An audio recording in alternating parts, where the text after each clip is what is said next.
Hello दोस्तों, नमस्कार। मैं हूं सौरभ पाल और आप देख रहे हैं एग्री राइज एकेडमी। दोस्तों, आज हम यूपी ट्रिपल एससी की बहुत बड़ी अपडेट के बारे में बात करने वाले हैं। एजीटीए 3446 में जो डॉक्यूमेंट वेरिफिकेशन होने वाला है उसमें उसके बारे में क्या अपडेट्स है, डीवी डेट आपकी कब तक लग सकती है, क्योंकि अभी तक कोई नोटिफिकेशन नहीं आया है। मतलब रिज़ल्ट आने के बाद ऐसा लग रहा है कि एजीटीए वाले जो बच्चे हैं वो एकदम से परेशान रहते हैं कि सर डीवी की डेट कब तक आएगी। तो आज हम डीवी की डेट के बारे में बात करेंगे और डॉक्यूमेंट्स में अगर आपकी कोई कमी है, जैसे आपके नाम में कोई दिक्कत है, आज हम बताएंगे भी कि आपके नाम में अगर क्या क्या मिस्टेक्स हैं तो उनको सही हो सकती हैं या फिर बिना सही किए एक एफिडेविट से काम चल सकता है। ठीक है, डीवी से पहले ये कर लो, नहीं तो आप हो सकते हैं बाहर। मतलब आप जो है अपने डॉक्यूमेंट वेरिफिकेशन के लिए जितने भी आपको डॉक्यूमेंट्स की लिस्ट बताई गई है उन सभी डॉक्यूमेंट्स को इकट्ठा कर लीजिए, फ़ोटोकॉपी करवा लीजिए और आराम से जैसे जैसे सीरियल वाइज आपको बताया गया है वैसे वैसे आप लगा लीजिए। तो देखिए, जैसे किसी किसी बच्चों के मार्कशीट में और उनके आधार कार्ड में कुछ करेक्शन होना है। जैसे अगर उनके पिताजी के नाम में, जैसे ये एक मार्कशीट है हमने लगाई है अभी, इसमें इसमें देखिए, जैसे इनके पिताजी का नाम है श्रवण पाल, ठीक है, और इनके आधार कार्ड में जो है वो लिखा है श्रवण कुमार। ठीक है, तो आप इनकी ये देख लीजिए, कुमार और पाल या फिर कोई भी ऐसा हो सकता है कि आपके में कुमार लगा है, वर्मा है, या कुछ भी हो सकता है। जैसे कुछ चीज़ें छूटी हैं तो इसके लिए तो आप एफिडेविट दे सकते हैं, इसमें परेशान होने की कोई बात नहीं है। और सिंपल सी बात ये है कि अगर आपके किसी भी डॉक्यूमेंट्स में स्पेलिंग मिस्टेक है तो आप उनको सही करवा लीजिए। ठीक है, और कुछ बच्चे जैसे ये पूछते हैं कि सर ट्रांसक्रिप्ट लगना ज़रूरी है क्या? तो देखिए, ट्रांसक्रिप्ट अगर आपके पास नहीं भी है, ठीक है, अगर आपके पास ट्रांसक्रिप्ट नहीं है तो उस ट्रांसक्रिप्ट के स्थान पे आप जो है अपने आठों सेमेस्टर की मार्कशीट लगा सकते हैं। ठीक, अगर आठों सेमेस्टर की मार्कशीट नहीं है तो फिर आप ट्रांसक्रिप्ट लगा दीजिए। दोनों चीज़ें एक ही होती हैं बेसिकली।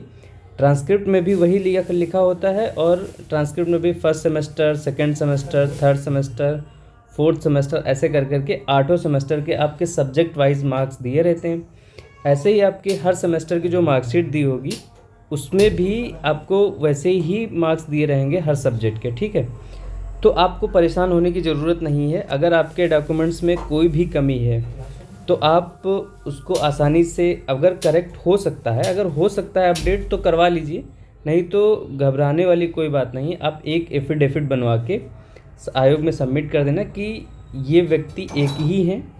भविष्य में अगर कोई त्रुटि पाई जाती है तो मेरे खिलाफ़ कार्रवाई की जाए, जिसकी जिम्मेदारी हम स्वयं लेते हैं। ऐसा आप अगर नोटरी के पास जाएंगे तो वो नोटरी वाला बना के आपको दे देगा। ठीक है, तो ये वाली आपकी बात हुई। और आप लोग याद रखिए, जैसा कि हमने बताया आपको, कि आप जितने भी डॉक्यूमेंट्स हैं उनको सीरियल वाइज वैसे ही लगा लीजिए। उनके लगभग आपके पास 3 सेट होना चाहिए। आप एक बार ये चेक कर लीजिए कि जो आपका ओबीसी और ईडब्ल्यूएस का सर्टिफिकेट है वो वैलिड सर्टिफिकेट हो, एक्सपायर ना हुआ हो, यानी उसकी आप डेट चेक कर लीजिए कब की डेट है। मिनिमम 6 मंथ का, वैसे माना तो 1 साल का जाता है, लेकिन हम लोग सेफ साइड के लिए 6 मंथ ही उसको रखते हैं। तो आप 6 महीने पुराना बनवा लीजिए, नया होना चाहिए आपके पास। पेट 2023 का स्कोर कार्ड आपके पास होना चाहिए। और जैसा कि हमने कहा, ट्रांसक्रिप्ट या फिर आठों सेमेस्टर की मार्कशीट, आठों सेमेस्टर की मार्कशीट आपके पास होनी चाहिए। ठीक है, मार्कशीट है। और इसके बाद जो आगे हम बात करने वाले हैं कि जैसे कुछ बच्चे कहते हैं कि सर अगर डिग्री नहीं है हमारे पास, पीडीसी है या प्रोविज़नल डॉक्यूमेंट सर्टिफिकेट है, तो आप उसको प्रोविज़नल डिग्री सर्टिफिकेट जो होता है पीडीसी, आप उसको वो केवल तब तक मान्य होता है जब तक आपके यहाँ कन्वोकेशन या आपको एक डिग्री नहीं दे दी जाती। तो यह करिए कि अगर आप के यहाँ 1 साल से ज़्यादा तो हो ही गया होगा अब, क्योंकि नोटिफिकेशन के टाइम आप पास आउट कर चुके होंगे, तो आप अपनी यूनिवर्सिटी जा करके या फिर ऑनलाइन ही आप डॉक्यूमेंट के लिए, अब डिग्री के लिए ऑनलाइन अप्लाई कर दीजिए। आपके पास तक घर तक आ जाएगी। अगर नहीं भी आ पाती है तो आप जो है वहाँ जा कर के अपने डिग्री कॉलेज अपनी या फिर यूनिवर्सिटी, अपने यूनिवर्सिटी जा कर के आप वहाँ से डिग्री ले सकते हैं। ठीक, और एक बात और बताना चाहेंगे कि जैसे जिन बच्चों का नंबर इस कट ऑफ के बाद के पास ये आ रहा है, जैसे जनरल की अगर कट ऑफ की बात की जाए कि 42 से 46, ठीक है, ओबीसी 38 से 40, ठीक, ईडब्ल्यूएस 38 से 40, ठीक है। अगर इससे ऊपर हैं आपके नंबर, अगर इस कट ऑफ से कम है तो आप लोग तैयारी शुरू कर दीजिए दूसरी, ठीक है। आप लोग ज़्यादा ये ना सोचिए कि कम नंबर वालों को सिलेक्शन तो नहीं होने वाला है, ये चीज़ें आपको बुरी लग सकती हैं, लेकिन फैक्ट और सच्चाई यही है। तो इससे अच्छा ये है कि जो अभी AGTA 2200 पद जो आने वाले हैं और गन्ना पर्यवेक्षक के जो पद आने वाले हैं, आप उनकी तैयारी शुरू कर सकते हैं। आप उनकी तैयारी कैसे करेंगे, कहाँ से करेंगे, कहाँ से बुक लिस्ट आपको कौन कौन सी फॉलो करनी चाहिए, इसके लिए हम आपको एक सेपरेट वीडियो बना देंगे, आप वो वीडियो देख लीजिए। और अभी से कोई कोर्स ख़रीदने की ज़रूरत नहीं है, कहीं भी आप अप्लाई ना करिए, किसी भी कोर्स को इनरोल ना करिए। यूट्यूब पे बहुत सारे सेशंस हैं, जैसे हम कुछ कोचिंग्स का नाम लेना चाहें, जैसे अड्डा 247 है, एग्री कोचिंग चंडीगढ़ है, बाकी बहुत, और एग्रीकल्चर ऑनलाइन है। तो बहुत सारे, जो BR डाल सर वाली है, इनमें बहुत सारे यूट्यूब सेशंस पड़े हैं जो आपको अच्छे अच्छे मैटर आपको अच्छा प्रदान करते हैं। तो आप वहाँ से फॉलो करके आप आराम से अपनी तैयारी स्टार्ट कर सकते हैं। और ये मान लीजिए कि जैसे जो यूट्यूब पे जो बच्चे देख रहे हैं कि जिनके 30-35 नंबर है, वो कैसे सेलेक्ट हो जाएंगे, ठीक है, तो वो लोग उम्मीद ना रखें और आराम से अपनी नई तैयारी स्टार्ट कर दें नई वैकेंसी की जो आने वाली है।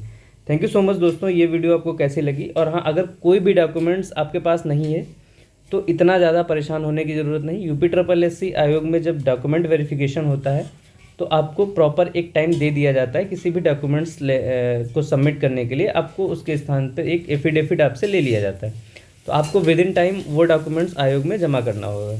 ठीक है दोस्तों, ये वीडियो आपको कैसी लगी कमेंट करके ज़रूर बताइएगा और अपने दोस्तों के साथ शेयर करिए। जिनके भी किसी भी डॉक्यूमेंट्स में कोई गड़बड़ है तो उसको करेक्ट करवा लीजिए, अभी अच्छा खासा टाइम है आपके लिए। अब जैसे बात करते हैं कि डॉक्यूमेंट वेरिफिकेशन की डेट क्या हो सकती है, तो जो डॉक्यूमेंट DV डेट है, DV की जो डेट है वो ये मान लीजिए कि नवंबर लास्ट तक आपको ज़रूर नोटिस मिल जाएगी, ठीक है, आपको नवंबर लास्ट में नोटिस ज़रूर मिल जाएगी, ये मान लीजिए। और जैसे ही नोटिस आती है उसके 15 दिन बाद तक, आपका 15 दिन बाद से DV स्टार्ट कर दी जाएगी। तो आप लोग अभी अपने डॉक्यूमेंट्स रेडी करवा के जैसे जैसे आपको बताया गया वैसे सीरियल वाइज लगा सकते हैं। आप डॉक्यूमेंट्स कौन कौन ज़रूरत होंगे वो आप एक काम करिए, मेरी ही वीडियो यूट्यूब चैनल पे देखिए, एक वीडियो पढ़िए डॉक्यूमेंट्स कौन कौन से रिक्वायर होंगे AGTA के लिए। तो आप उन डॉक्यूमेंट्स को देख सकते हैं और वैसे ही लगा सकते हैं, क्रम में लगा लीजिए और उनकी लगभग 2-2 सेट कॉपी करवा लीजिए और एक फ़ाइल में रख के आराम से तैयार रहिए दोस्तों। आपको ये मान लीजिए कि दिसंबर तक आपकी DV दिसंबर जनवरी तक हो जानी है, रिजल्ट मार्च तक फाइनल हो जाएगा। तो आपकी होली बहुत अच्छी होने वाली है। Wish you very all the best. ये वीडियो आपको कैसी लगी कमेंट करके ज़रूर बताइए, अपने दोस्तों के साथ ज़रूर शेयर करना। और जो भी बच्चे AGTA 3446 में उतना अच्छा जिनका पेपर नहीं गया है वो आगे आने वाली वैकेंसीज़ की तैयारी अभी से स्टार्ट कर दें। Thank you so much. जय हिंद, जय भारत।